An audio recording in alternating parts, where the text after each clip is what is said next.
تمام. تفضل.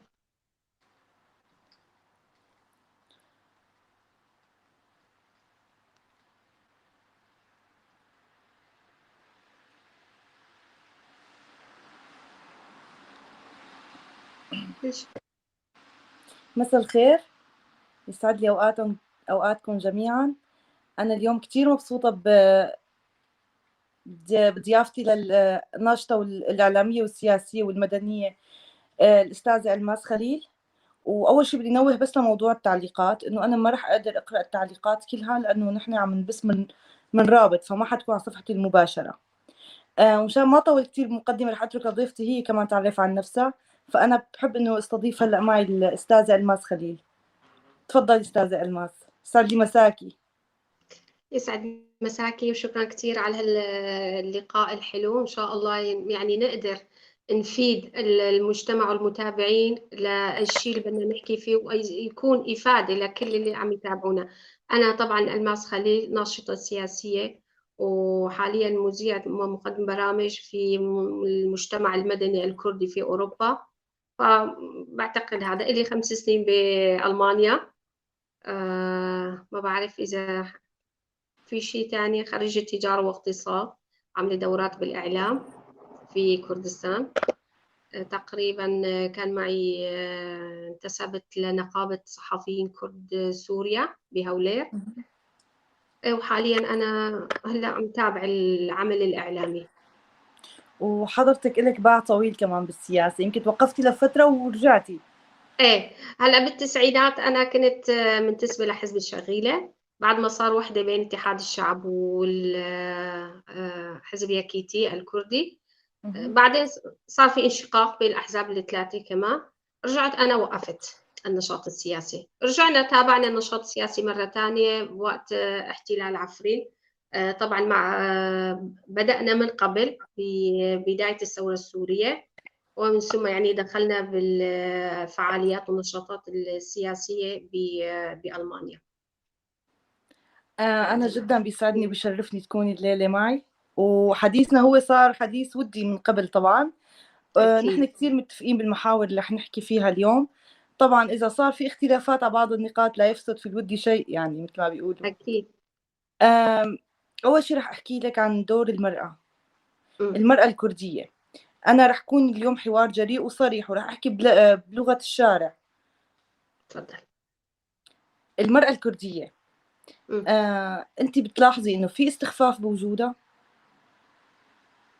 هلا ما قصد في استخفاف، نحن كوننا عايشين بمجتمع شرقي، المجتمع الشرقي نحن اكيد عم نتاثر وعم نتاثر فيهم وعم يتاثروا فينا، بس نحن بالنسبه للمحيط اللي حوالينا يعني المراه الكرديه اخذت في مراكز متقدمه بالعمل السياسي بالعمل الاجتماعي، يعني كانت رائده على مستوى جميع الفعاليات والنشاطات، يعني ما قصرت. يعني عندنا بالمراه الكرديه بالذات كانت يعني هي المراه والرجل تشتغل برا وجوا، كونه كاهل التربية كان كله عليها، بالإضافة أنه كانت تقف إلى جانب الرجل في كل مجالات الحياة بالداخل والخارج. حتى بمجال التعليم كانت المرأة الكردية يعني ما كانت قليلة أبدا، يعني أبدعت في كل المجالات العلمية اللي ممكن المرأة توصل لها. يعني أنا بعتقد المرأة ما حتى المجتمع إذا كان في استخفاف بدور المرأة هذا نتيجة العادات والتقاليد البالية اللي أحيانا وقفت بوجه المرأة وما خلتها تتقدم وتاخذ المكان التي تستحقها. يعني المرأة في الشرق الأوسط والمجتمع الشرقي يعني امرأة جبارة، بحق امرأة جبارة قادرة أن تبدع مثلها مثل المرأة الأوروبية، ولكن أحيانا بعض العادات والتقاليد وقفت بوجه هذه المرأة ومنعتها من متابعة مسيرة وتحقيق طموحاتها. بس بعتقد أنه بالفترة الأخيرة المرأة كانت إلى جانب الرجل، وفي بعض الميادين كانت سباقة وأمام الرجل. طبعا نحن أثبت هذا الشيء، خاصة نحن كمكون ومجتمع كردي ومجتمع في سوريا أثبتت المرأة جدارتها في كل المجالات الحياة. تماما. بس انت بتلاقي هلا بموضوع السياسي والوضع الراهن بعفرين، يعني بحاجة أصوات تطلع هلا، أصوات تنادي بوجه عفرين. فأنت عم تلاقي صوت المرأة مسموع؟ حقيقة المرأة يعني كانت موجودة بكل الفعاليات والنشاطات، ولكن توصل لمرحلة، خلينا نحكي بصراحة، يعني أنا دايما بقول إنه المرأة وقت اللي بدها توصل لمرحلة معينة على مستوى الأحزاب السياسية ما أخذت المكان التي تستحقها المرأة. تمام. طيب يعني دايما بتوصل لمرحلة بتلاقي في حاجز قدامها، في ناس تاني عم يمنعوها لحتى تكفي المسيرة النضالية تبعيتها، رغم انه هي بتشارك بالمظاهرات بالندوات موجودة بكل الأحزاب السياسية والندوات الاجتماعية والمنظمات المجتمع المدني، بتلاقي المرأة موجودة بس ما أخذت حقها الكافي بهالمعتركات والفعاليات اللي على الساحة موجودة على الساحة الكردية. أنا بدي أسألك سؤال شخصي بخصني، أنت بتلاقي فيه إنه المرأة لازم يكون لها مقياس أو معيار معين؟ يعني أنا كتير بيسألوني إنه أديبة وشاعرة وصرتي بالسياسة، فأنا هذا الأسلوب جدا بحسه أسلوب غير ذكي أو لا أكيد. تمام، تفضلي. أكيد. هذا الأسلوب هو نوع من الاستخفاف بالمرأة. يعني هلا أنت كبداية قلتي إنه استخفاف، يعني لما بتكون المرأة مبدعة للأسف ما عم نلاقي هالتشجيع الكافي لهذه المرأة، إنه في وحدة مثلا امرأة تبدع في الشعر، تبدع في العمل. ليش لا؟ ليش نحن بنلاقي السياسيين عم يكتبوا قصائد؟ في سياسيين بيكونوا كتاب عم يسردوا قصص الحياة السياسية والاجتماعية والمدنية، بس لما المرأة لما بدها تيجي تخطو هالخطوة هاي بتلاقي شوي في عقبات، يعني ما فيها التشجيع للمرأة. أنا في نساء أبدعت بهالمجال هاي بس ولكن مش بالقدر الكافي. نحن دايما بنتطلب إنه لازم يكون في تشجيع من المجتمع. لا، المرأة في أكثر من مجال. يعني شوفي إذا المرأة مثلا كانت شاعرة، شوفي إذا المرأة دخلت بالمعترك السياسي، ليش لا؟ ليش لا؟ بالعكس، أنا يمكن إذا بنلاحظ نحن بالاتحاد الأوروبي أقوى الدولة هي نعتبر من الناحية الاقتصادية هي ألمانيا، تقودها امرأة. ليش نحن ما نعطي طاقاتنا؟ كانت وزيرة الدفاع امرأة، وزير خارجية امرأة، الملكة امرأة. ليش؟ حتى ما نعطي الدور الحقيقي للمرأة تاخذ مكانتها وحتى تمارس عملها. أنا بقول إنه المرأة قادرة على القيادة أفضل، مش ما حدا يزعل مني من الرجال، ولكن لما هي تتبوأ أي مكانة أو أي منصب أعتقد إنها تبدع أكثر من الرجل. تماما. تماما. هلا انت كان جوابك كافي ووافي يعني، وكان الشرح حتى اللي انا حابه وصله يعني بنفس الطريقه. يعني لو بمكان حضرتك كنت شرحت نفس الموضوع بنفس الطريقه. فانا هلا رح انتقل لمحاور الحلقه، فانا بس كنت حابه انوه على دور المراه فمشان نختصر على بعض كتير امور. اول شيء انا بدنا نحكي بموضوع اللغه الكرديه. ايوه. يا ترى انت بتشوفيها هي انتماء، هويه، او وسيله تواصل؟ انا كثير بتعرض لانتقادات شخصيه انه انت شلون انه ليش انت منك منتميه للاكراد، انت لغتك العربيه. انا حابه اليوم احكي كثير صراحه بمواضيع فعلا انا عم بتعرض لها، يعني ان كان على الخاص رسائل على الخاص في تنمر عم بيصير بحقي. يعني انا بدي اول شيء قبل ما انه اترك حضرتك تحكي بهالمجال، انا بس بدي نوه على شغله اللي اول مره حابه احكي فيها. تفضل. انا كرديه لكن لست على مقياس احد، انا على مقياس الوطن والوطنيه. فهذا الشيء حابه وصله مشان انا اقطع هذا الموضوع، وما بدي انه التنمر يوصل لابعاد اكثر، يعني لحد ابعد من اللي عم يوصل له هلا. وهو هذا من تجربتي الشخصيه، انا عم بسالك هذا السؤال. اللغه الكرديه هي وسيله تواصل ام انتماء وهويه؟ هلا هي انتماء وهويه، وهي وسيله تواصل، وهي وسيله تواصل من المحيط اللي حوالينا. انا كردي ما بقدر انكر انه انا كرديه مهما تكلمت بعده لغات، لنحكي ب10 لغات، انا بضل انتمائي الاساسي انه انا كرديه، والمفروض علي انه انا اتكلم لغه الام. في كل المجتمعات بيسالوكي، نحن لما جينا على اوروبا بيسالوكي لغه الام، اللغة الأساسية تبعيتك، لغتي هي اللغة الكردية. بس هذا لا يعني إنه أنا لا أتقن اللغات الثانية. أنا رح أتقن اللغات الثانية لحتى أقدر أتواصل مع المحيط والمجتمع اللي حواليه. نحن عايشين بمجتمع، لنفرض بسوريا في عنا المدارس تدرس باللغة العربية، فالمفروض علي أنا أتعلم اللغة العربية مشان أقدر أتواصل مع المحيط اللي حوالي، أتعرف على المجتمع اللي حوالي وأعرفهم على مأساتي. إذا أنا كنت نوع من بعض الأحيان كنا نقول إنه المظلومية الكردية، طب أوكي أنا معاني من المظلومية الكردية مثلا، أنا مش لازم أتقن لغات تانية لحتى أقدر أوصل. الشعوب الثانية ما أنا مجبرة تتعلم لغتي، نحن لأنه شعب ضعيف ما له مجبرين، فنحن المجبرين نتعلم لغات ثانية. نحن جينا على أوروبا، أنت حتى تقدري تتواصلي توقفي على رجليك لازم تتعلمي اللغة الألمانية، تقدري تشتغلي لازم تتعلمي أنت اللغة الإنجليزية واللغة الفرنسية لحتى تقدري. بس هذا ما بيعني إنه أنت تنسي لغتك الأساسية. أوكي أنا ما بنسى لغتي الأساسية، أنا بحافظ عليه، بس ما معناته إنه أنا كمان أتقوقع على حالي وأقول أنا ما راح أتعلم لغات، لا هذا غلط. أنا كيف بدي أتواصل مع المحيط الخارجي؟ أنا عندي هلأ مأساة بعفرين، أنا كيف بدي أوصل رسالتي رسالة شعبي للشعوب الثانية؟ مش لازم أنا أتقن لغة ثانية لحتى أقدر أتواصل فيها. أنا هي لغة وانتماء بالنسبة لي كإنسانة كردية، ولكن هي لغة تواصل وتفاهم مع المجتمعات الثانية لحتى أقدر أوصل لهم رسالتي، أنا رسالتي الإنسانية، رسالة مأساة الشعب المشرد، رسالة الشعب اللي عم بيعاني المعاناة والويلات نتيجة الاحتلال والفصائل المرتزقة، سواء مش بس على الأكراد بسوريا، على كل الشعب اللي قام ضد الطاغية بشار الأسد، مش بس على كائن واحد. فنحن حتى الشعب السوري إذا ما أتقنا اللغات الثانية ما رح نوصل مأساة الشعب السوري للشعوب الثانية، حتى نخلي الشعوب الثانية توقف إلى جانبنا وتناصر قضيتنا إنه في شعب عم ينقتل بالبراميل المتفجرة، بالطائرات، بالصواريخ، بكل شيء، بكل جميع أنواع آلات القتل مورست على الشعب السوري والشعب الكردي. تماما.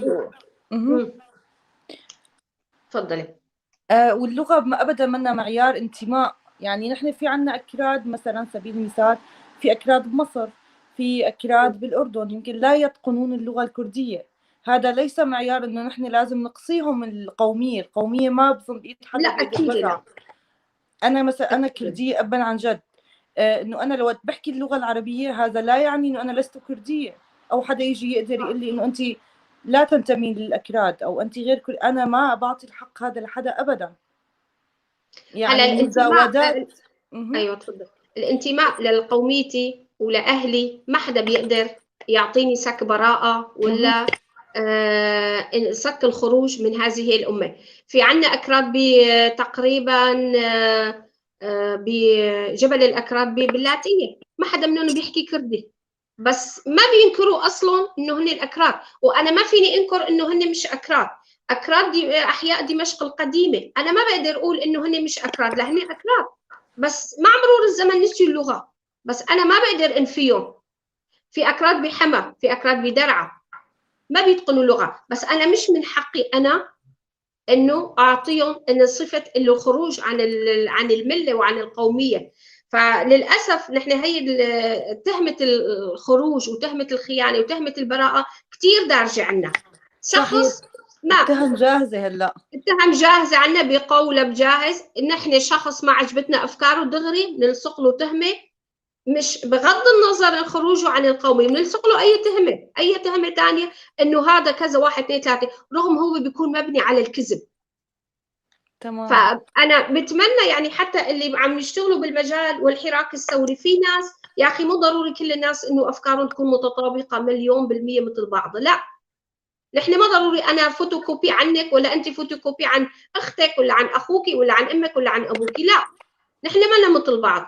الاختلاف في القضية لا الخلاف والاختلاف في القضية لا يفسد من الود قضية. فهذا مو معناته إنه أنا لازم أخونك، لا، أنا بتطلع على نتاج عملك، أنا بحكم عليك نتيجة العمل. إذا أنت مثلا هلا أنت إنسانة شاعرة وإنسانة إعلامية عم تقدمي شيء مفيد للمجتمع، أنا بحكم عليك من خلال عملك، ما بحكم عليك إنه أنت والله عم تكتبي شعر بالعربي ولا إنك أنت ما عم تحكي بالكردي، لا. أحمد شوقي شاعر أمير الشعراء كان كردي، عباس محمود العقاد كان كردي، في كتير يعني إذا بدنا نعدد الشخصيات، بس هذا إنسان مبدع. عبد الباسط عبد الصمد كمان عبد كيف الباسط، عبد الصمد، يعني في شخصيات كثيرة، يوسف العظمة، إبراهيم هنانو، في كثير شخصيات يعني أبدعت. أبناء الأسير، أبناء الكثير، أبناء خلكان، عبد الرحمن الكواكبي، في كثير شخصيات يعني أبدعت. أنا بحكم على الإنسان نتيجة عمله، نتيجة اللي أعطاها له المجتمع اللي ممكن يستفاد من علمه ومن أفكاره. فأنا ليش دايما أنا أحط هيك تهمة جاهزة ولصقه بهذا الإنسان إنه هذا الإنسان ما بيسوى؟ لا، أكيد هذا غلط. يعني أنا بحس الأشخاص اللي اتهموا جاهزة ما بيختلفوا شيء عن التكفيريين اللي قالوا مثلا الأكراد هن ملاحدة، هن خارجين عن الدين، خارجين عن الملة. يعني نحن ما يعني أشخاص اللي هيك فعلا أنت ما اختلفت شيء عن التكفيري اللي طلع بسوريا أو بالثورة السورية، أنت ما اختلفت تماما أنت. ما تماما. من حقك أبدا تقصي الآخر لسبب إنه صح. هو ما كان متوافق مع آرائك أو طرحك. تماما تماما. فنحن يعني هذا أول شيء لازم يكون في توعية توعية للمجتمع، المجتمع توعية المدني. صح. حاضنة، يعني حاضنة الاجتماعية اللي نحن فيها لحتى نقدر صح. نطلع نقدر. أنا مرة مرتين ثلاثة وقت مجتمع بده دائما يكسر معنوياتي، أنا ما رح أقدر أقدم أكثر من خطوة، أنا تلاقيني لحالي ملت رحت على طرف تاني، فهو عم بيساوي تماما. إنه العالم تنفر. يعني صح. أنا دائما بشبه هالأمثال هي بالإسلامي المتشدد أو المتأسلم اللي نفر كتير أشخاص منهم. صح. فأنت ما عم تختلف، ما في اختلاف أبدا، الطرح تماما. واحد والفكرة واحدة والأسلوب واحد، يعني ما في اختلاف. هلا مع مرور الزمن أنسة ميديا، مع مرور الزمن اختلفت المفاهيم بكاملها من جذورها إلى آه، من الجذور إلى الفروع. فأنت، أنا لما هذا الإسلامي بيجي بكفني أخي، أنا ما بدي صوم، أنا ما بدي أصلي، أنت مانك ولي أمري لحتى تجي. زمن الأنبياء انتهى، زمن الرسل انتهى، أنت مانك ولي الله على الأرض، ومش أنت اللي بدك تجي تحاسبني. في تماما. رب السماء هو اللي بيحاسبني. انت بتطلع انا شو بقدم باعمالي، شو بقدم بالانسانيه، بس مجرد انه انا مجرد هيك مجموعه من الشعائر انا بلكي ما بامن فيها. بلكي اخي انا انسانه بلدي، بل انا انسانه لا اتبع لاي ديانه. فما في داعي تيجي انت تكفرني وتقولي انه هذا كافر وهذا ملحد، مثل ما هلا عم يقولوها انه اغلب الفصائل المتشدده طبعا اللي بيكفروا الانسان من دون اي سبب.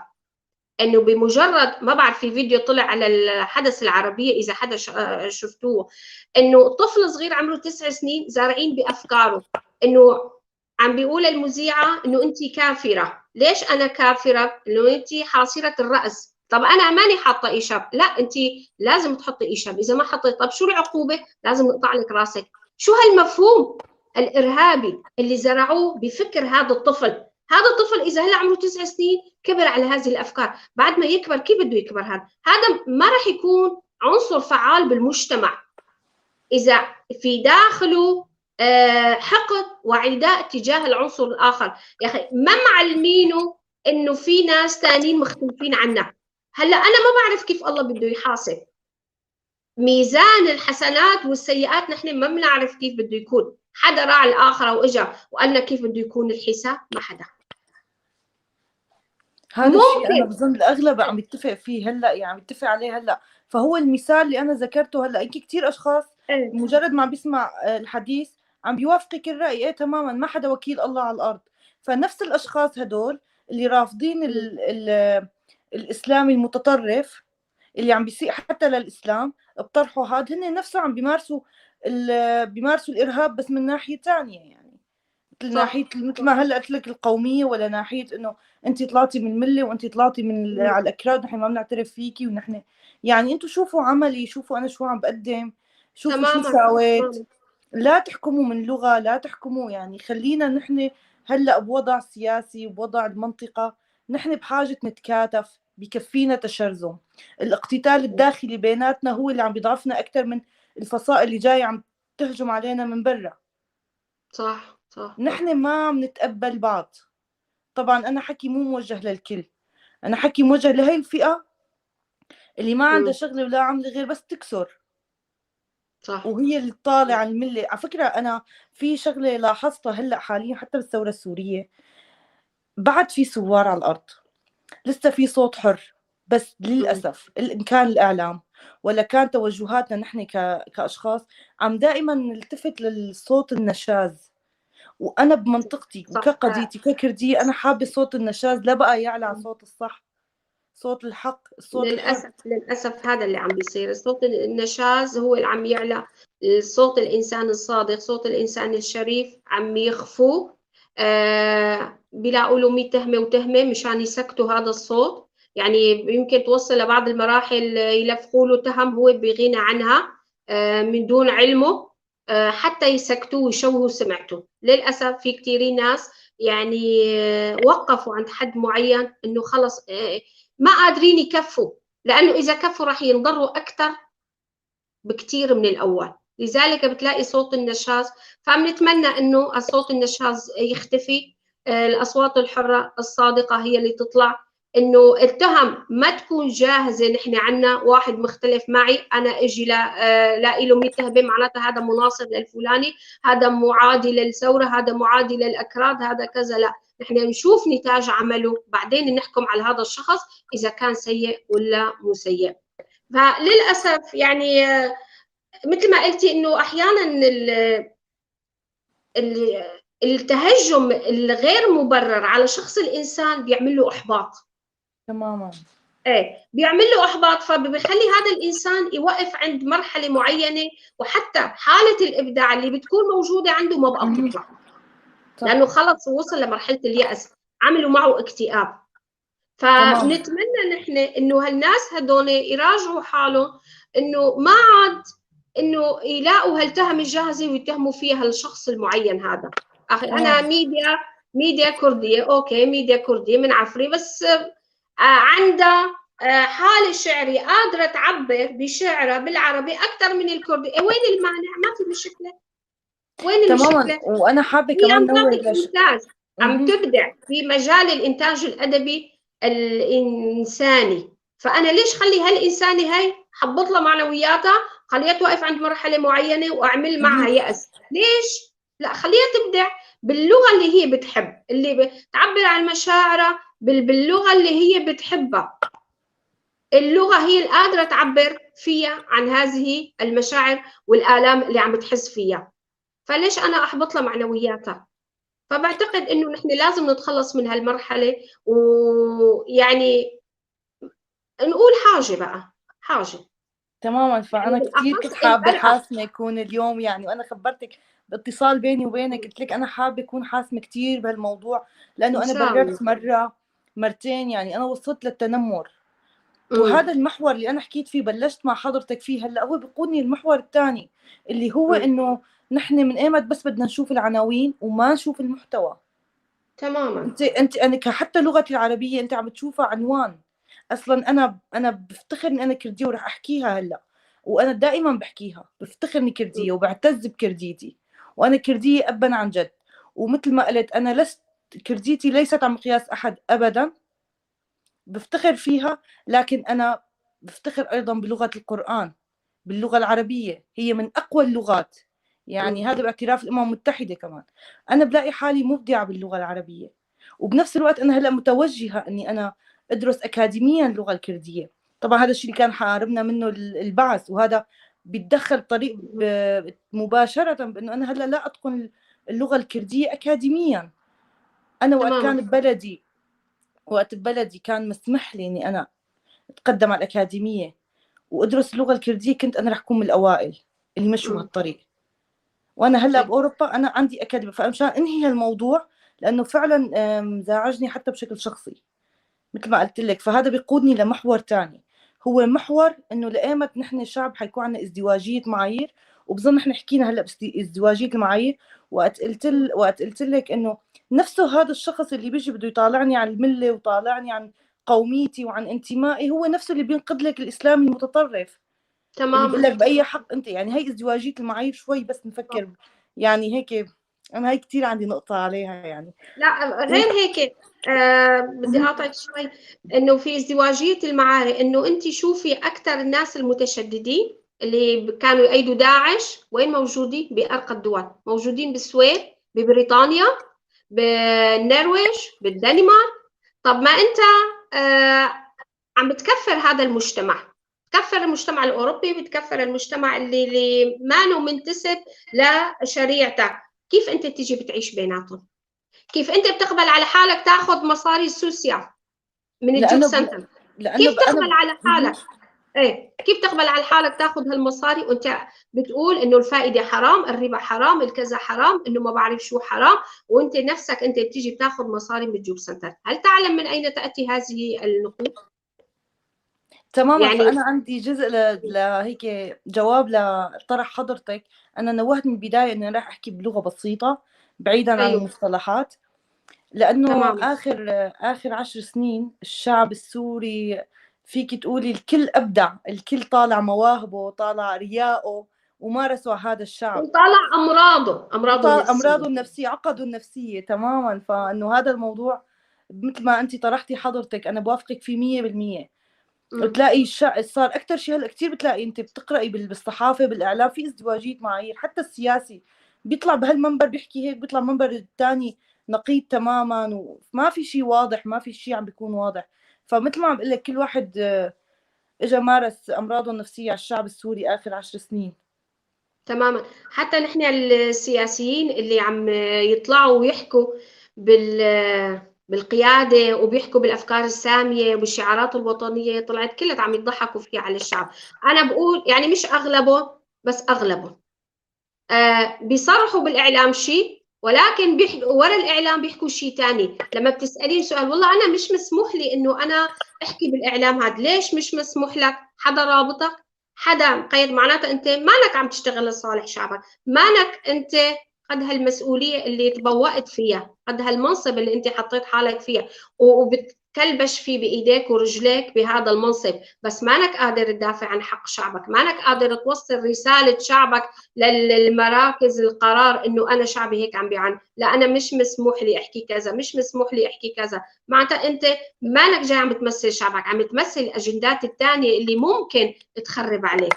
يعني للاسف هذا الشيء اللي صار. يعني سنوات الحرب بسوريا كشفت عورات كثير من الشخصيات، كثير اللي كانوا عم يتغنوا بالديمقراطيه، بس مثل ما قلتي الديمقراطيه بس على مقاسهم بدهم، بيتغنوا بالعلمانيه، بس العلمانيه اللي هن بدهم اياها، مش العلمانيه لازم تطبق على الجميع. لا، انا العلمانيه اللي انا بدي اياها، لا يا حبيبي مش انت العلمانيه اللي بدك اياها، علمانيه تناسب جميع مكونات المجتمع، مش انت تيجي تفصل لي قياس علمانيه ولا ديمقراطيه مثل ما بدك وتلبسني اياها. انا ما بقبل ديمقراطيتك ولا بقبل علمانيتك اللي انت بدك تيجي تفصلها وتلبسني اياها.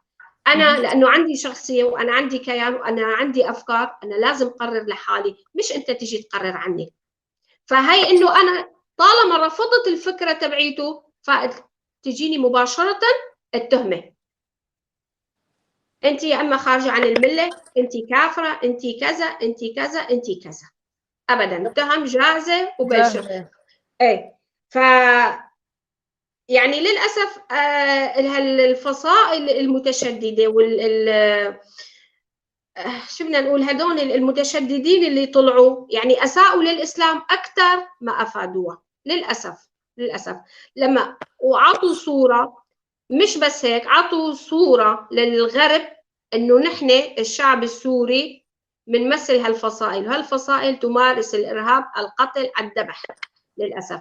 يعني بعد ما كان عندنا بمؤتمر اصدقاء الشعب السوري شي 128 كذا دوله، فجأة اختفت كل هالدول عن مناصرة الشعب السوري. وين اختفوا؟ نتيجة، طبعا هي لا نحن ما راح نحكي فيها شيء، نتيجة مؤامرات كانت على الثورة، على الشعب السوري، على الشعب المسكين.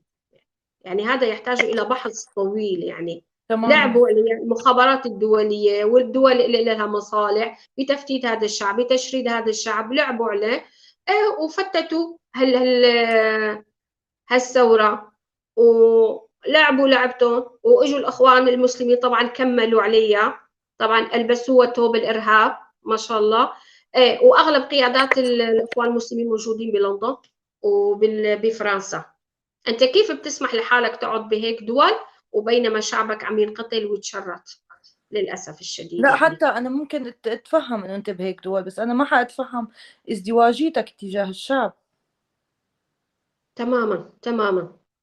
تيجي انت تصدر لي قرارات وانت قاعد بدوله علمانيه مترفه اخر رفاهيه، وتيجي بدها تصدر علي قرارات انه انت لازم تتحجبي، لازم حجابك يا اختها، لباسك يا اختها، وما بعرف ايش يا اختها. نحن شفنا هالمظاهر كان بعفريت، يعني لما اول ما بلشت الفصائل المتشدده هذول اللي اجوا، طبعا في احترامنا لجميع الاديان، ولكن في ناس فهمانه الدين بالغلط.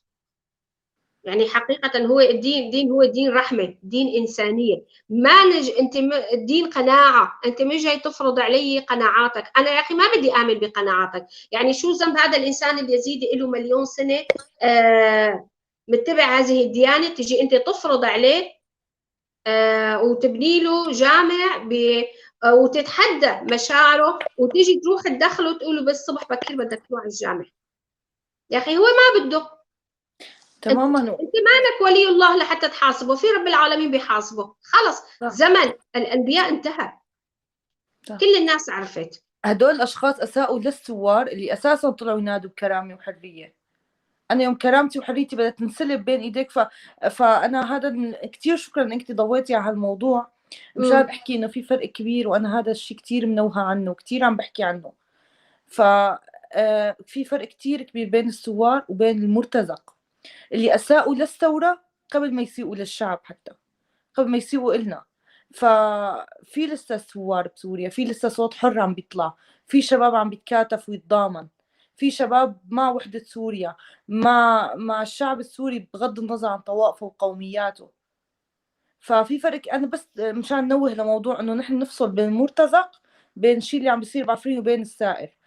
والشيء اللي صار بعفرين أنا حكيت عنه من قبل مع الست صفاء محاميد، هي لا تنتمي للثورة أبدا، ولا الثورة بتنتمي لها، لأنه ثورتنا ثورة أخلاق.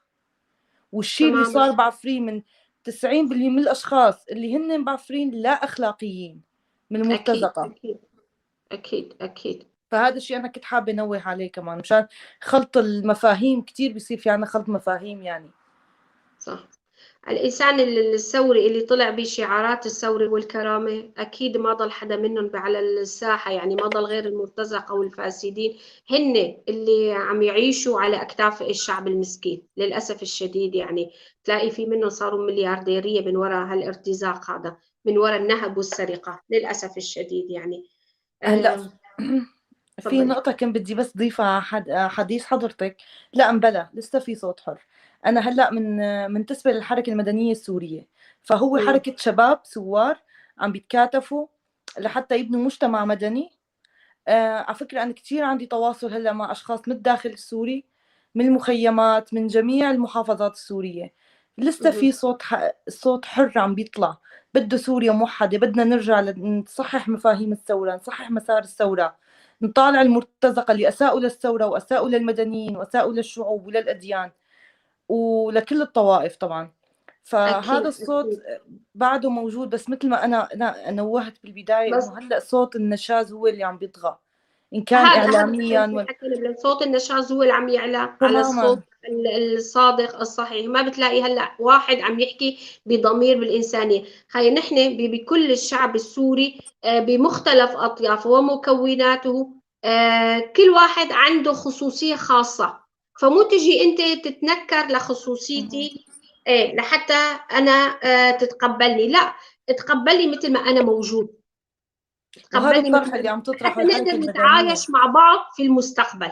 ما تجي مثلا تقول والله هذا كردي ولا هذا سمعولي ولا هذا درزي، لا ما انه مثلي انا راح اتنكره وراح اتخلى عنه. لا، هذا الموجود سواء انت خلقته، ما انت اللي خلقت هذا الانسان، رب العالمين هو اللي خلقه بهذه الايه، سواء انتسب لهذا الدين ولا انتسب لهذه القوميه ولا لهذه الطائفه، هذا شأنه هو. في شغلات مشتركة بيناتنا، نحن لازم نجتمع على الشغلات المشتركة، مش نجتمع على الخلافات بيناتنا. في قانون، بدولة القانون، دولة اللي بيحكم فيها القانون، بعتقد ما حدا بينظلم بهالقانون هذا إلا ما بيكون تحت سقف القانون، الناس كلهم سواسية، ما حدا بينظلم. فأنا شو بضرك إذا أنا حكيت بالكردي؟ أنا شو بضرك إذا أنت، ولا أنت شو بتضرني إذا أنت حكيت بالعربي؟ بالعكس أنا بتعلم العربي وأنا بتعرف على الثقافة العربية والثقافة الإسلامية. هذا النوع من أنواع الثقافة ممكن استفيد منه أنا كوني عايش بهذا المجتمع، فأنا مجبور علي إنه أنا أتعلم هذه الثقافة، نتقرب من بعض أكثر. و... يعني للأسف أنا مهم. بالفترة الأخيرة انتبهت إنه في كثيرين ناس ما بيعرفوا. لنفرض إنه مثلا عيد نيروز، عيد نيروز ما كثير بيعرفوا إيه شو هذا العيد، أنتوا عم بتشعلوا النار معناتها أنتوا عم تعبدوا النار. لا، تعي بقى اشرحي إنه مبدأ إنه هو رمز للانتصار والخلاص من العبودية، مش هو إنه عبادة النار، مش هو. يعني حكم البعث عمل على الطائفية، زرع الطائفية بين كل مكونات الشعب السوري، يعني من دون ما كان الشعب حاسس على حاله، يعني أبعد الطوائف عن بعضها، أبعد المكونات عن بعضها. يعني ما كان في عنده غير مفهوم واحد، مفهوم البعث، مفهوم حافظ الأسد وكذا، وكان ينشره بين الناس. يعني ابن درع ما كان يعرف شو ابن الشمال، ابن الكردي في مناطق عفرين ولا عمودة ولا قامشلي شو عم يعملوا، ما كان بيعرف عن عاداته وتقاليده. أنا نفسي ما بعرف عن عادات السويدة. ليش؟ كان في شرخ بالمجتمع، في شرخ ما كنا بنعرف ولا يمكن ما بعرف في شيء بالمجتمع، كان في خوف، كان في رهبة، كان في رعب كان صراحة احنا كانت عايشين عم بدولة تمارس أمنية. علينا سياسات، ايه، هي دولة سياسة البعث مافيا، احنا عايشين المريضة بدولة مافيا. فهذا تماما. كمان سبب من هالأسباب هي، إنه خلى المكونات تبتعد عن بعضها وما يتعرفوا على بعض. بالعكس أنا بنبسط لما بروح بحضر أعياد أخوتنا المسيحية، بحضر أعياد أخوتنا الدروز، بحضر مثلا أعياد أخوتنا بالسلمية. يعني أنا بنبسط. ليش لحتى ما أنبسط؟ ثقافة جديدة بتعرف عليها. والمفروض أنا كمان لازم أعزم بقية مكونات الشعب على عيد نيروز يجوا يحتفلوا معنا. بالعكس أنا بنبسط لما بشوف باقي المكونات عم يجوا يحتفلوا. كثير نحن بننبسط لما باقي الناس تيجي تحتفل معنا وتحضر عيد نيروز. بالعكس هذا فخر لنا. يعني تمام. هي سوريا عبارة عن فسيفساء، يعني ما بتقدري، ما لون واحد، عدة ألوان. يعني جمالية هاللوحة بتنوع فسيفسائها. أنا دايما بقول هالحكي إنه ما بصير تجي أنت مثلا تعمل لي لون واحد. إيه طيب مرة اثنين ثلاثة بمل من هذا اللون. هي سياسات مارسها علينا حزب البعث للأسف يعني، وانزرعت يعني بالمخ الشعب، بسلوك الشعب. يعني هو صح. كان شيء ممنهج. فأنا بدي أقول لك شغلة، أنا بدي أعطيكي مثال إنه نحن كعفرين، كمنطقة عفرين، نحن عنا تجارب مع الإخوة العرب. يعني عفرين هي منطقة كان فيها طبعا، كنا كان في معنا عرب ضمن المنطقة ساكنين وعايشين وخلقنا سوا وكبرنا سوا ودرسنا سوا بمدارسنا. يعني ما أنا أبدا ما كان في هذا الفرق ولا حسيت بهذا الفرق. الموضوع تمام. طلع بعدين، طلع أحزاب أساءوا للشعوب. في شعوب تبنت آراء أحزاب هي هدفها بالأساس الشرذمة، التشرذم. فأنا بقول لا، ما هيك. يعني هلا مثل ما نوهت، الصوت الشاذ، الصوت النشاز وقت عم ينعطى عليه ضوء، وقت عم بينعطى مجال انه يطلع وما عم بيتسكت، فهو هذا كتير شيء عم بيسيء إلنا. نحن كأكراد، نحن طبعا ايدينا ممدودة لأخوتنا العرب بسوريا. نحن شركاء وطن واحد تحت سقف تمام. سوريا، ونحن بدنا الوحدة. أنا بزعل لأخي اللي عم بينقتل بحمص ولا بدرعا ولا بإدلب ولا بسويدا. أنا كلهم إخواتي، وجعهم وجعي، وأكيد وجع عفرين وجعهم. هذا الصوت لازم يطلع، لازم كل الناس أكيد. تسمعه. نحن ما مثل ما أنا ضد فكرة إنه دائما يقولوا بدنا تقسيم ونحن ما بننتمي للسوريين. لا، السوريين هن إخوتنا، شاء من شاء وأبى من أبى. نحن شركاء وطن واحد. نفس الوقت نحن جذورنا كأكراد من آلاف السنين. ما حدا يجي يقول لي أنت دخيلة على المجتمع السوري. أنا شاركت ببناء الدولة السورية وعندي كتير إثباتات برجع فيها للتاريخ. فنحن شاء من شاء وأبى من أبى، نحن إخوة وولاد وطن واحد. فأنا بترجى أنه أصوات النشاز تنسكت، لا بقى يعطوها أهمية. لا بقى تنسمع أكتر، لأنه نحن هلأ بحاجة إنه نوعى، نتكاتف، نمد إيدينا لبعض، منا بحاجة أبدا تشرذم أكتر. يعني فكرة البعث اللي انزرعت فينا لازم تطلع منا حتما، لأنه ما في غير الحل.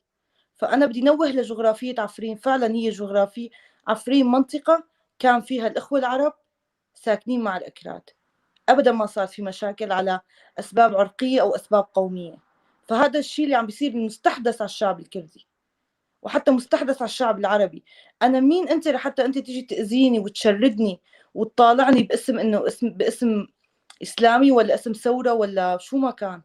أنا هذا بلدي وهي منطقتي وهي جذوري ومن آلاف السنين. لا أنت بحق لك تجي تطالعني من منطقتي، ولا أنا بحق لي إني أقسم دولتك أو دولتنا. فهي المفاهيم كمان لازم تتصحح.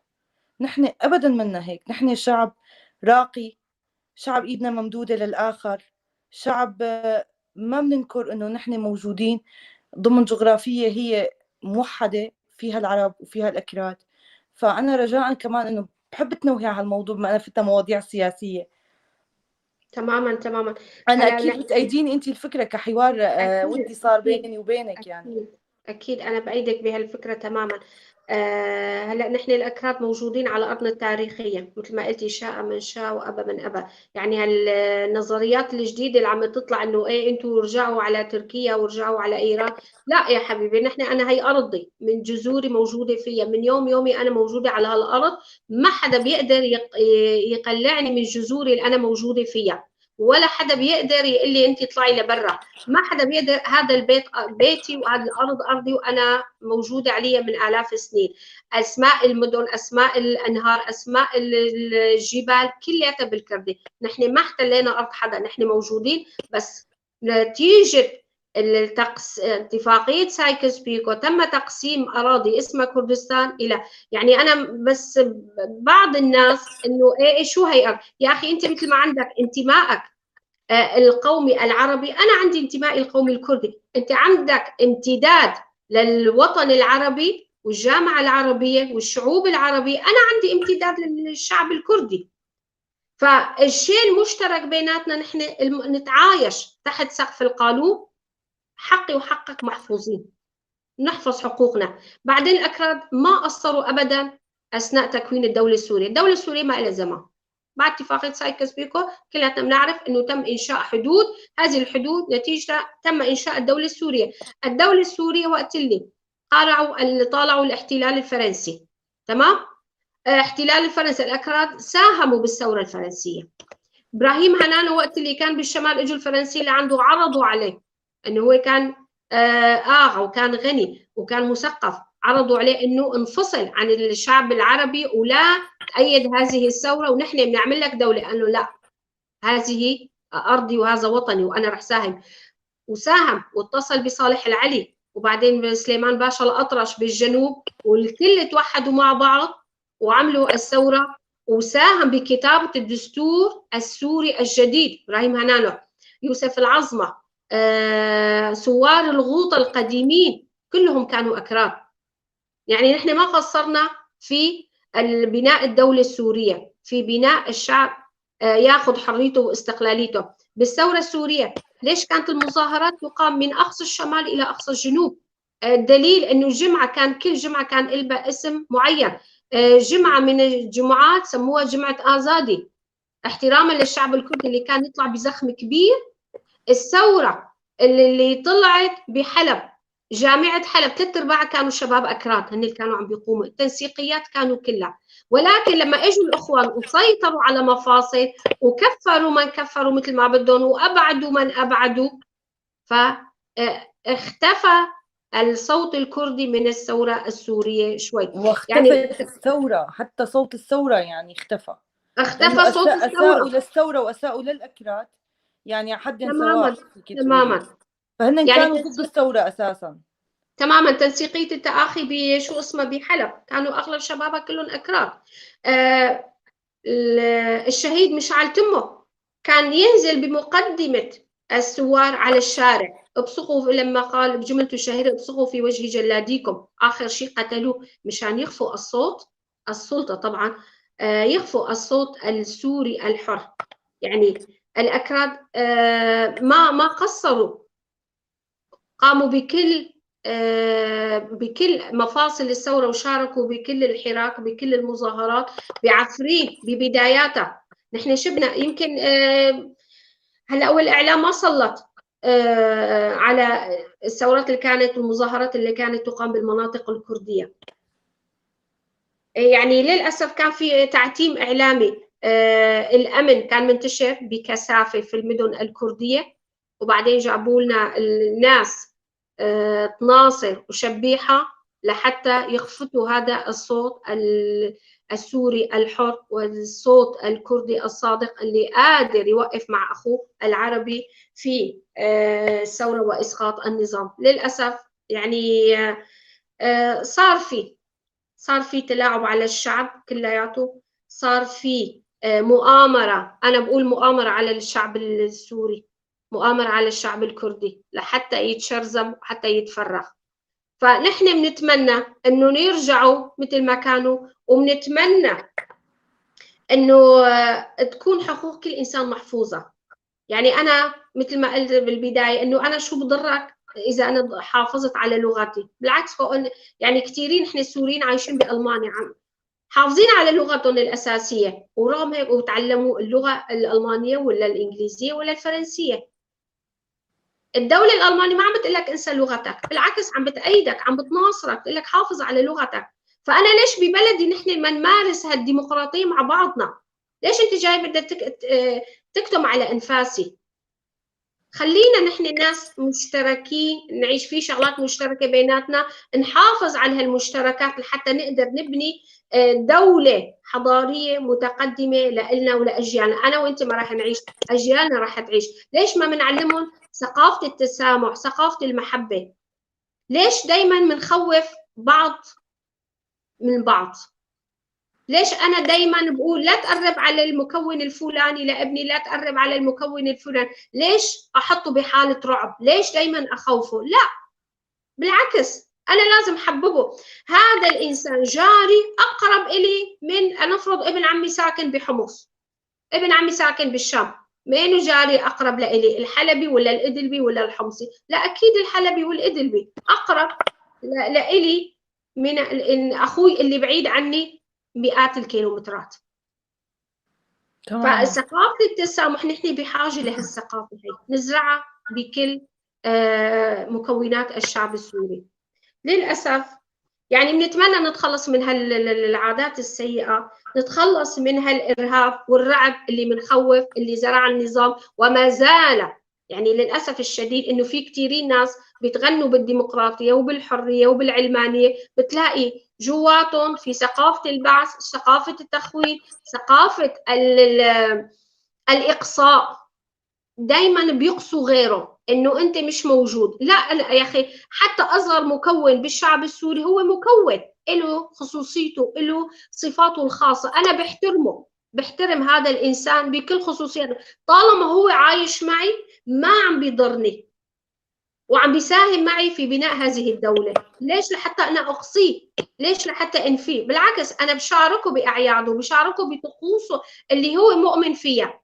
أنا ماني جاية حاكم ولا أنا جاية لحتى أفرض عليه أو أملي عليه إملاءات أنا بدي إياها بس هو ما بده إياها. ليش لحتى أغصبه على هالشي هيدا؟ المفروض نحن نتعلم ثقافة التعايش مع بعضنا، ونحترم نتقبل بعضنا. أنت مثل ما أنت أنا بتقبلك، مش انا بقول لك والله انا ما بسلم عليكي الا اذا انت ما مثلا ما تحجبتي. شو هالثقافه هي؟ انا ما بسلم عليكي اذا انت مثلا ما تركتي اهلك. لا، خلص انا ما لي علاقه فيها. اشياء خاصه بهالانسانه انا ما لي علاقه فيها. الشيء اللي بيهمني معاملته وعلاقته الانسانيه معي، هذا هو. علاقتي معه يحدد بما تقدمه لهذا الحي، لهذا المجتمع، لهذه المدينه. تماما. انا علي اني انا احترم الشخص المقابلي، احترم توجهاته، انتماءاته، لغته، وعليك انت كم المقابل تحترمني. تماما. الاحترام جدا ضروري بهالمرحله هي. أكيد نتقبل ثقافة البعض. أنا عم بحكي تماما. كردي، تقبلني، أنا عم بحكي كردي يا أخي، ما تجي تفرض علي مثلا ثقافتك، قولي والله أنت ليش عم تحكي كردي؟ ليش عم تقدك يا أخي؟ أنا هيك بحب هاي اللغة، يعني رضعتها مع حليب أمي وأنا برتاح فيها، وأنا بقدر أعبر فيها بهذه اللغة. أنا بقدر مثلا أحكي بالفرنسي ولا بالعربي أكثر، أوكي أنت ما تجي تفرض علي شو اللغة اللي عم تحكي فيها. تماما. لا أنا بقدر أعبر بهذه اللغة أكثر. لأنه لغتي منها سلاح موجه عليك. تماما، أنا ما جاي حاربك، خلص كل إنسان اللغة هي ما أنا اللي اخترعتها لحتى تيجي أنت تحاربني، والله أنا جاي مثل ما أنت إنه سلاح بدي حاربك، لا، اللغة رب العالمين عمل كل هاللغات، خلينا لغة من هاللغات موجودة الشعوب، من ثقافة موجودة بتاريخ المجتمع وموجودة بوجدان الإنسانية. فنتمنى نتخلص من ثقافة التنمر، نتخلص من ثقافة الإقصاء، نقصي بعضنا. يعني أنا شو بدي استفيد أنا إذا قلت لك مثلا أنت خاينة ولا أنت كذا وكذا وكذا وكذا، أنا شو استفدت؟ علما إنه يمكن نتاجك والأدبي بيغطيني أنا وعائلتي وكل قريتي، فأنا لازم أحترمك على هالعطاء اللي أنت عم تعطيه للأسف. فبنتمنى إنه نتخلص من هالثقافة هي، للأسف ثقافة للأسف العداء. للأسف هي بعدها موجودة وبقوة وعم تتمارس. مثل ما قلت لك الحل الوحيد إنه الصوت الحر هو اللي يطلع، وهي الأصوات تنخفى. لا بقى نحن نسمع لهالأصوات اللي بتنادي إن كان بالتقسيم أو بالانفصالية، أو بتنادي بفرض لغتك علي، أو بفرض رأيك علي، أو بفرض مناطقتك علي، أو سلاحك علي. فنحن ما هذا الشيء هو الحل الوحيد اللي هلأ لازم يكون موجود. لازم يكون في مجتمع مدني حر واعي، لحتى نقدر. نحن شعبنا لسه مو مهيأ، يعني فيك نقول نسبة كبيرة، وأنا اليوم مثل ما قلت لك رح أرفع السقف شوي. نحن كشعوب لسنا مهيئين. نحن بدنا توعية، بدنا إعادة تأهيل. يعني أنا بقول لك 50 سنة ممارسات حزب غسل دماغنا. صار في عنا لسه من الفكر البعثي، يعني فكرة الإقصاء وفكرة الرأي الواحد هي أفكار بعثية بحتة. تماما صح. ف لازم يعني تصحيح لا، يمكن المفاهيم. المجتمع الكردي كان سباق بتواجد الأحزاب بالمجتمع الكردي، يعني بس ولكن للأسف الشديد يعني ما قدرت تلبي ولا قدرت تعمل أي شيء، ما كانت قد طموحات الشعب. فبنتمنى إنه منظمات المجتمع المدني تاخذ دورها بالمجتمع، يعني عسى ولعل إنه تقدر تغير شيء بهالمفاهيم الاجتماعية، بإعادة تأهيل وتكوين الأفكار بالمجتمع اللي نحن عايشين فيه. بنلاقي مثلا بأوروبا المجتمعات المدنية بتاخذ دور الفعال في المجتمع، هي التي تقوم بمهام يعني أكثر من الدولة عم توكلها حتى تقوم بهالمهام هيدي.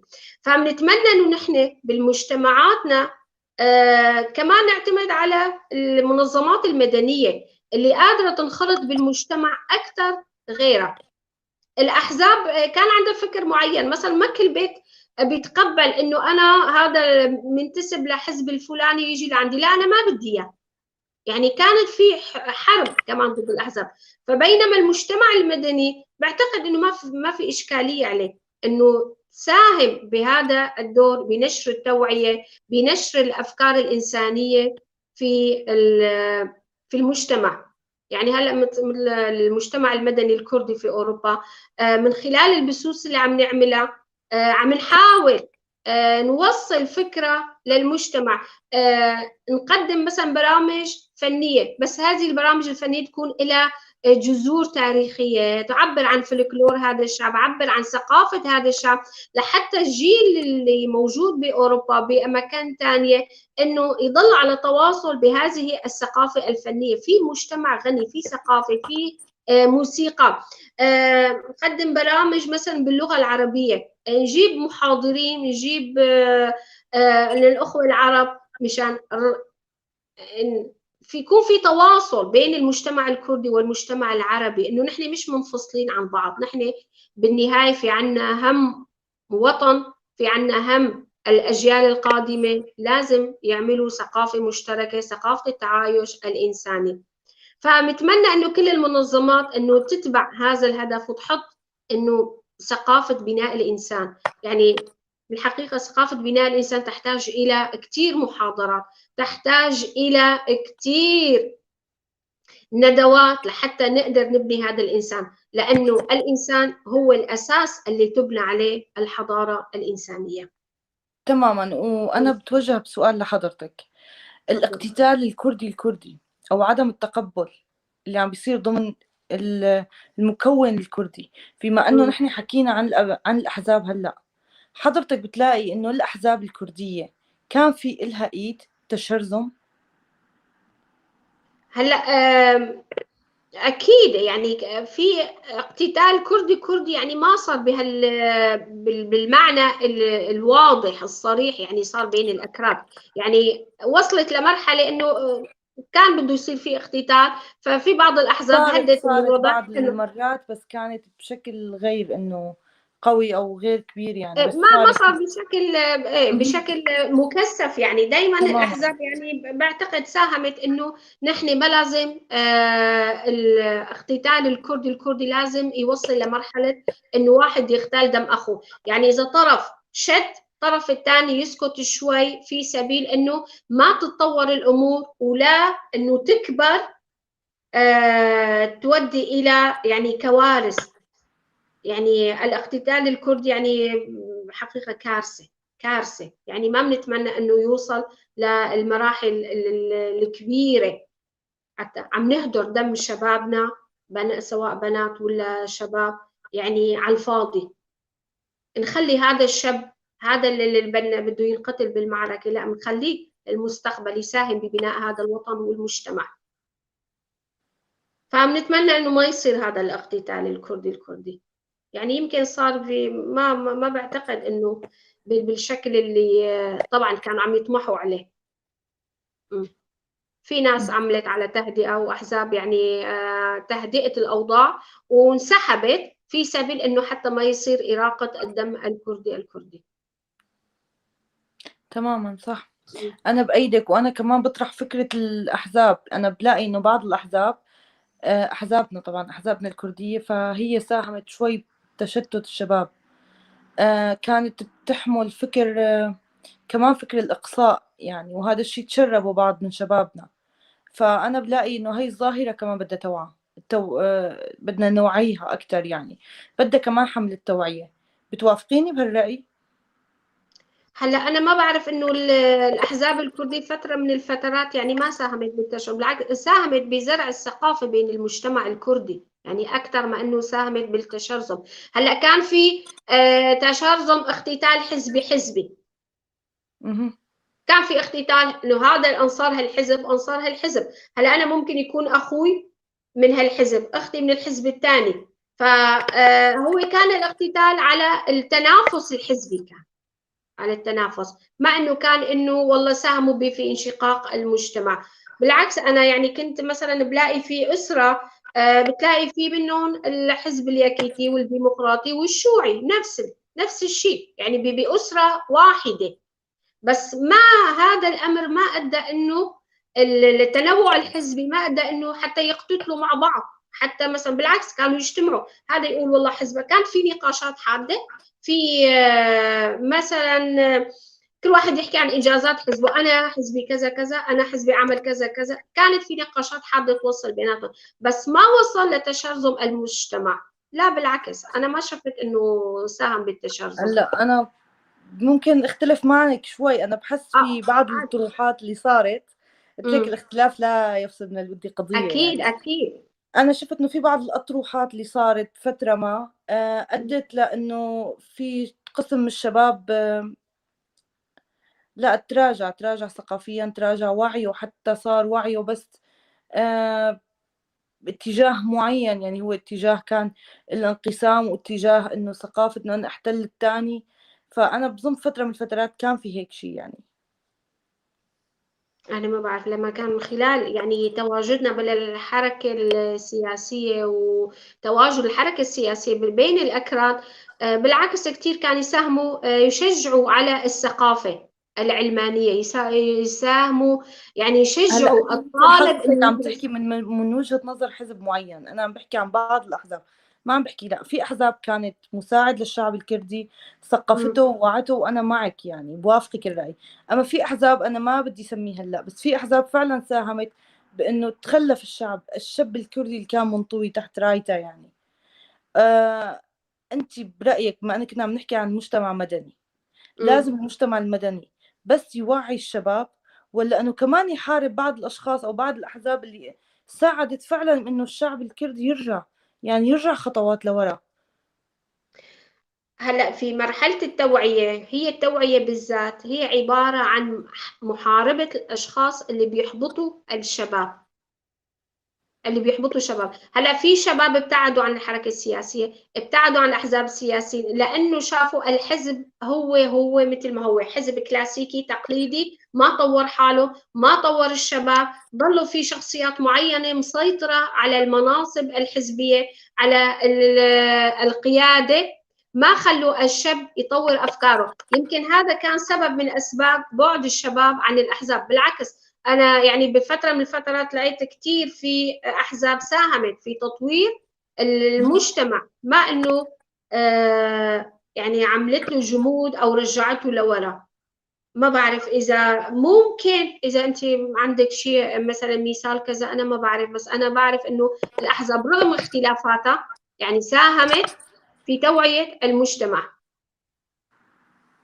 هلا آه، في مهم. التنوع الثقافي اللي كانوا يعملوا، يعني ما كانوا دايما أي فكرة جديدة كانوا يتمسكوا فيها ويحاولوا يوعوا فيها الشباب والمجتمع الكردي إنه أنتم لازم تطوروا حالكم، أنتم لازم تتخلصوا من العادات والتقاليد السيئة اللي لا تنتمي إلى الحضارة الإنسانية. مهم. فأنا ما شفت هيك شيء، ما بعرف. لا انا شفت انه في احزاب جرت الشاب الكردي للاقتتال، يمكن ما كان مع بعضه بس لا، وفي صارت حالات حتى بعفرين صار في اقتتال كردي كردي يعني، وجرت الشباب للاقتتال حتى مع الجار اللي بيسبب بمبرر وبدون مبرر.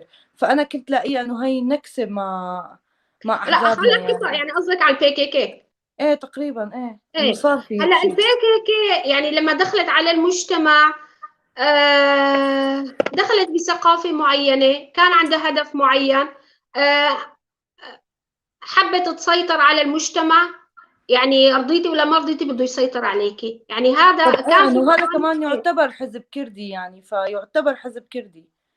أكيد أكيد، بس ما كل الأحزاب، يعني هذا الحزب الوحيد اللي ما بعرف شو بده يحكي الواحد، في شغلات كتيرة انعملت بهذا الخصوص. فبنتمنى إنه ناس توعى على حالها، تراجع نفسها، إنه لازم يكون في شيء اسمه حرام الدم الكردي على الكردي. تماما. لازم يكون في تحريم لهالدم هذا، لأنه أي دم شاب من شبابنا لما عم ينهدر هو خسارة للمجتمع. تماما، فهي فترة فأنا بلاقي الحركة أو الحزب جر الشعب الشاب الكردي ودخله، يعني أنا رح أكون صريحة شوي، فدخله باقتتالات مع الجار مع الأخ، وحتى ضمن بعضهم يعني صار في بدايات الثورة السورية صار في مشاكل بعفرين يعني، لو وصلت لحتى مراحل بالاقتتال يعني. وأنا لقيت إنه هي كانت في بعض الأطروحات اللي قدمها الحزب، هو كانت أطروحات أدت بمرحلة ما من الشباب اللي منتمي للحزب، أو فإنه قدرت تغير بعقله شيء يعني. بحس إنه الشعبي أكثر شيء أنا حسيته صار ما عاد يشبه تكوين شعبنا نحن كأكراد يعني. فبتحسي طلعت آراء نشاز، آراء متطرفة ضمن الشارع الكردي أو ضمن البيئة الكردية، فأنا كنت بلاقي إنه الحزب كان له إيد فيها. هلا في حالة انه السيطرة اللي حاول الحزب يسيطر فيه أكيد بده يصير، يعني ما كل العقول مثل بعضها ولا كل الناس بتكون عاقلة. في ناس بتلاقيها كانت عاقلة، في ناس كانت متهورة، في ناس كانت السلاح اللي ملكوه، السلاح اللي امتلكه هذا الشاب اللي مو قادر على قيادة هذا السلاح، حمل هذا السلاح، أكيد راح يؤدي لحالة من الفوضى، لحالة خارج عن السيطرة أكيد. يعني قصدك التجنيد العشوائي اللي صار يعني؟ هلا ما بعرف، يعني في ناس لحالها راحت، في ناس تجندت طبعا بأمر الحزب، في ناس هي كانت حابة تروح تحمل السلاح وتجرب حالها يعني. فبنتمنى انه نتخلص من هالحالة هي، انه السلاح ما ينعطى لأي شخص ما نقادر وما مؤهل ليحمل هذا السلاح للأسف. تماما أنا بأيدك 100%. وأنا بتمنى إنه يكون نرجع لهدفنا الأساسي، إنه نحن شعب واحد. أنا بختلف معك أكيد. بالرأي، بس أنا ما بختلف معك لا بالقومية ولا بالانتماء ولا بالأرض. فإنه نحن أكيد. يكون في عنا أهداف أسمى من هيك بكتير، يعني أسمى من أنت شو حزبك وأنا شو حزبي، أنت شو بتحكي وشو لغتك وشو لهجتك. صح صح فنحن صح. نرجع لأهدافنا الأساسية كأكراد أولا وكسوريين يعني. أكيد أكيد، يعني بنتمنى إنه نتخلص من هالحالة التشرذم، نتخلص من حالة التنمر، نتخلص من كل هالحالات السيئة، ونرجع نبني الوطن الواحد، وطننا هو طبعا سوريا، ونرجع نتعايش مع بعض مثل ما كنا متعايشين من قبل، يعني نتمنى ذلك تماما. إن شاء الله. وأنا جدا الحديث كان معك ممتع، وأنا بتشكر إنه نحن كأصوات كردية عم نقدر نحكي وعم نقدر نحكي بسقف عالي يعني، ونوصل رسالتنا ونوصل صوتنا. إن شاء الله. ووجودك كان معي ودعم كبير، فكان في نحن بيناتنا لقاء ودي من قبل. بتشكر أكيد. دعمك إلي، بتشكر حضورك معي، بتشكر النقاط نحن وضحناها. و أنا بتشكرك كمان على هاللقاء الحلو، وبتشكر كل امرأة سواء كانت سورية ولا كردية إنه تتبوأ هذا المنابر الإعلامية وتطالع صوتها وتحكي. يعني أنا كتير بنبسط لما بلاقي سيدة امرأة أو أنثى إنه مش مكانها بس المطبخ ولا مكانها تربية الأولاد، هي بشوفها في كل الأماكن. يعني نحن المرأة السورية ولا المرأة الكردية لا تقل عن المرأة الأوروبية اللي طلعت على الفضاء وعلى القمر، اللي عم تقود الشاحنة، اللي عم تقود الباخرة، ولا اللي عم تقود الطائرة. لا أكيد نحن لا نقل قدرة عن هذه المرأة. مثل ما قلنا نحن في عادات، في تقاليد خلت الامرأة توقف في مكان معين ما تتابع. فنتمنى إنه كل النساء إنه يطلعوا ويعلوا أصواتهم، عسى ولعل نقدر نغير شيء بهذا المجتمع. تماما. وكمان بدي أضيف، أنا بدي أقول إنه المجتمع الكردي المدني موجود، الحركة المدنية السورية موجودة. نحن الشباب أكيد. عم نحاول نرجع نمد الجذور، نرجع إن شاء نقول الله. سوريا وطننا موحدة. سوريا بتعني لي وبتعني لك وبتعني لجميع السوريين وجميع الأصوات الحرة اللي بعدها عم تطلع هلأ برغم كل هالنشاز اللي عم نسمعه. فأنا حابة أوجه كمان الدعوة للحركة المدنية السورية أو للمجتمع الكردي المدني بأوروبا، إنه نرجع نلم نحن الصفوف، نرجع نتوحد، نرجع نتكاتف، لأنه هذا الحل الوحيد لمشاكلنا حاليا، للشيء اللي عم بيصير، لكل القوى اللي عم تحاول تفرقنا أكثر. يعني أكثر ما فرقنا الحزب، أكثر ما فرقنا الحزب وكان فرقنا حزب البعث. فنحن لازم نرجع نتكاتف، هذا هدفنا يعني. وبتمنى الصوت يوصل، أنا بتمنى الصوت يوصل. أنا ككردية، كأخت ألماس الكردية، نحن بنقول سوريا وطننا وعفرين بلدي، وأنا ما بيهون علي أبدا الشيء اللي عم بيصير بعفرين. أكيد. والمرتزقة الأتراك اللي بعفرين هن لا ينتموا للثورة، ولازم نحن نصحح هالمفاهيم. فإن شاء الله يكون وصل الصوت أستاذة ألماس، يعني أنا بتمنى. نتمنى ونحن كمان، ونتمنى الحرية لكل الشعب السوري والحرية لأهالينا، وخروج كل الاحتلالات في سوريا وفي عفرين تعود لأهلها، وأملاكهم يرجعوا لأهاليهم من اللي تم اغتصابها من قبل المرتزقة الاحتلال التركي. تمام، مزبوط، إن شاء الله يا رب، إن شاء الله نتمنى. شكرا كتير نتمنى. إليك، وليلة سعيدة، أغنيتيني بوجودك. شكرا بتشكرك لك، كتير. شكرا على الاستضافة كمان، شكرا. تصبح على خير، ضلي بخير.